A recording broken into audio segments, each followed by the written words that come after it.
నమస్తే అందరికీ, welcome back to నా ప్యారిస్ కథలు.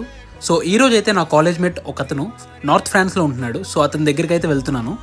నేను ప్యారిస్లో ఉంటాను. ప్యారిస్ నుంచి అతను ఉన్న లొకేషన్ నార్త్ ఫ్రాన్స్లో హెర్బ్లే-సూర్-సీన్కి 1 hour 10 minutes అయితే పడుతుంది. సో నేను నా రూమ్మేట్ అయితే ట్రైన్లో స్టార్ట్ అయిపోయాము.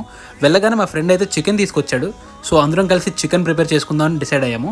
సో అబ్రాడ్ స్టూడెంట్స్కి చికెన్ ఎంత ఎమోషనో మీ అందరికీ తెలుసు. సో మాకు వీలు దొరికినప్పుడల్లా చికెన్తో ఏదో ఒక ఎక్స్పెరిమెంట్ చేస్తాం. కానీ మా అబ్రాడ్లో మేము బాగా మిస్ అయ్యేది హోమ్ ఫుడ్ అండి. సో అందుకే వీలు దొరికినప్పుడల్లా ఏదో ఐటమ్స్ చేసుకుని తింటూ ఉంటాం. ఈరోజు అయితే చికెన్ ఫ్రై బిర్యానీ చేసాం. చాలా అంటే చాలా డెలిషియస్గా వచ్చింది అండ్ అదిరిపోయింది. బాగా తిన్నాక మేమందరం సరదాగా ఇక్కడ ఒక మంచి రివర్ వ్యూ పాయింట్ ఉందని చెప్తే మా ఫ్రెండ్ అక్కడికి కలిసి స్టార్ట్ అయ్యాము. సో స్ప్రింగ్ సీజన్లో ఈ కంట్రీ సైడ్ ఆఫ్ ఫ్రాన్స్ ఉంటుందండి. చాలా చాలా అమేజింగ్గా ఉంటుంది. సో ఇవాళ మేము వచ్చేసిన ఈ రివర్ వ్యూ పాయింట్ చూడండి, అమేజింగ్గా ఉంది. చాలా కామ్ అండ్ ప్లెజెంట్గా అదిరిపోయింది. ఇలాంటి మంచి మంచి వీడియోస్ కోసం, ఇలాంటి మోర్ కంటెంట్ కోసం నా